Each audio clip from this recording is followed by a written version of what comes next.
Well guys, literally just turned up. Within a few minutes, not even minutes, seconds after throwing the first one out, we've got a nice little carp. Look, a really angry little carp. But she's beautiful. Cheers mate. Next time, Gadget. Well done mate. Let's get him back, try and catch some more. Well guys, welcome to another episode of Midgar Carp. I'm Ted the Midgar Carper, and I just managed to get another little fish quite soon after the other one. It's a tiny little one, little angry bugger. But carp is a carp and he's making lots of noise. Say hello. Hello all viewers. It's a pleasure to meet you. Anyway, I'm going to get this one back, sort out its little hook hold. Alright, and then hopefully catch some more carp. Right guys, so this is what I'm doing today. So I went to Lidl and I managed to get some of this chocolate dessert sauce, which I then found out is actually PVA friendly. So that's good news. So guys, get yourself down to Lidl if you're in the UK. Get yourself some of this chocolate flavoured dessert sauce. It's really rich, it's really good, and it's PVA friendly. And some cocoa powder. That's optional, but like a few quid and it's good. I also, in here, I crumbled up 2 packets of, I've used some so there's less in this, but a packet of chocolate digestives and a packet of chocolate hobnobs, and I crumbed it up, and that's nice. But I wouldn't suggest using this just in the PVA bag because it clumps together. Don't forget there's chocolate in there, and chocolate will sort of bind everything together and then stop the PVA bag from doing what it needs to do. So, but it can make your normal pellets go a lot further. So, that being said, hold on, before this falls over, I'm going to get my rig, which I just use like a Ronnie Riggy kind of thing with a AAA shot on there, size 6 hook, and a sweet corn wafter. But what I'll do is I'll wet the wafter. Hello butterfly. So that wafter's nice and wet. I'm going to put it in the cocoa powder and do that. Just give that a coating of chocolate. Blow my PVA bag open. I'll drop that in there. Bosh, like that. And I'll manipulate that to the side so the pop-up's the first thing to come out. So as I was saying, what we need to do, I've got a mixture of pellets and powders and God knows what else. It's like a ever-growing mix of stuff, this, for PVA bag. Oh God.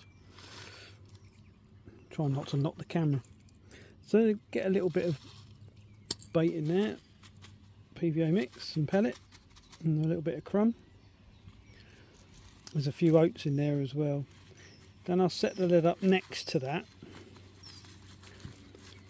so that sits a little bit light, so that's the heavy end, and then the wafter's up this end, and that'll come up first. So that's good. So we'll get the lead, we'll put more of this pellet and bits into here, up to just under the line of the end of the lead there. I'll show you what I mean. Let's get some of that in there, like that. Right.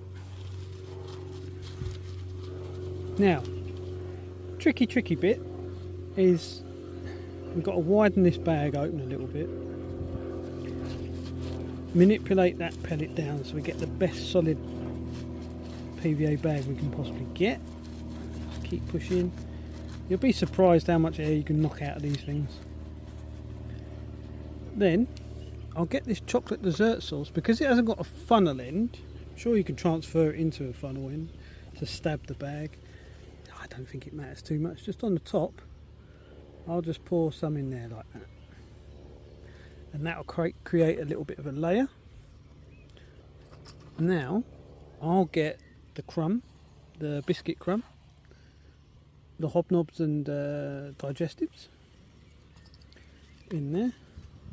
I'll get quite a bit in here because a lot of it's just air, so I'll get loads in there. Just push that around a bit, keep going. There we go. Now I'll hold the end and I'll just push that a little bit, and then I'll get my finger in there, push down the sides. So we want this as solid as we can absolutely get it. So there we go. See what I mean? It's a lot of air. Let's get more in there. We'll do it. We'll get there. We'll get there. All the time manipulating it down, making it super solid. At this point I'll get some of the other pellets from the other side and put that in as well, and completely missed the bag. Guys, if you fish, you know the struggle. It's never easy. It's real. I try and keep things real here on Midgard Carp. Right, squeeze that down, manipulate. See what I mean? The sauce takes up a lot of that pellet as well. I think that'll do. We don't want to give them too much to think about. So get that nice and tight down in that corner like that. Right, excuse me, I've got to lick this across here. I don't use PVA string. You can do. I mean, if you do it, use it. If you find it's easy, if you find that them adapters are better for you, then use that. But I'm going to lick it. I'm not worried about a bit of snotty bag later on. It takes seconds to sort out. It is no problem. So I'll do that. Then I'll pull that anti-tangle sleeve down into there. There we go. Not the prettiest bag in the world, but it's nice and solid. It looks the part. Tuck your corners. Up. There we go. That's that one. And that one. And then, where's it gone? I've misplaced my stabby thing. It's hiding from me. It's there. So this is a good little tool. I've had this for years. I don't even know what it's for. I think it's for oh yes I do. It's to plug into wood to get a screw point in to start screwing. What do they call it? Pre-holding? I don't even know anymore. So we'll just throw a few holes in there to help the water disperse into the bag when it's casted out. Right, let's just explain this bag just a little bit more again. So, I know my boilie end or my wafter end is on this corner. The weight is at this end, so it'll always land there. And this will be the first to go. That'll be the first to start to dissolve and waft around. That's what you want. Then you want it to sit on top of this nice parcel of food. So we've got the pellets and other bits, the driest stuff on this end, so that can just sit and float around a bit. And then you've got the attractants in terms of the, you know, what leaks into the water, so that'll be your sauce and stuff like that. Then you've got your sweeteners, your milks, and the powders that creates like a little cloud. So when fish, especially the little fish, start moving in and attacking it and whatever, you'll get a cloud of nice food and attractant on there. And it's a good little parcel of food. And then yeah, cast that out. It's not pretty, but you know, what's the point in casting? It's like it casts out and it's, you know, good enough for you. It doesn't matter too much. You know, people really do like overthink these things. Don't worry about it. If you're not casting that far, don't worry about it. If you're casting hundreds and hundreds of yards, then I'd worry a bit. But if you're only going a few yards, or you know, what, 20-30 rod lengths, it's not really a big deal. Job done, guys. And it's cheap as well. So, you know, these little things from Lidl, the biscuits, the cocoa powder, you don't even need the cocoa powder, that's just an optional extra. But the chocolate flavour, if you haven't got time to make your own liquids, you know, that's always a good substitute. Or go to your tackle shop and buy whatever you want. But you know, I'm just thinking affordability, and maybe if you haven't got time to get to a tackle shop, sometimes tackle shops are a little bit further or the opposite direction of where your lake is, you know, so you want to do things a little bit quicker. These biscuits will help your pellets go that little bit further. Yes, you might be plagued by bream and smaller fish, but I digress. The more action you get in your swim with the little fish, the more likely your big fish is going to come along and see your hook bait and try and go for that. Can't stress that enough.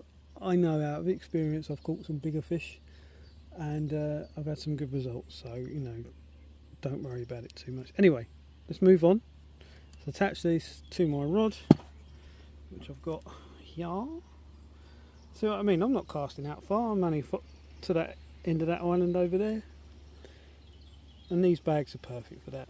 So yeah, it's a bit cloudy, a bit hot today, but we're catching some fish and it's good. And that's what it's about.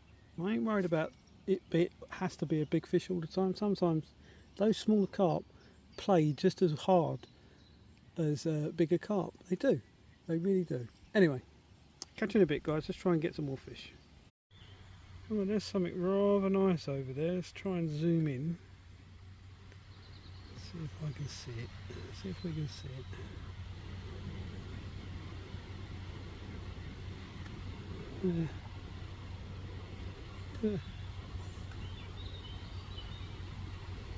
Beautiful thing, isn't it?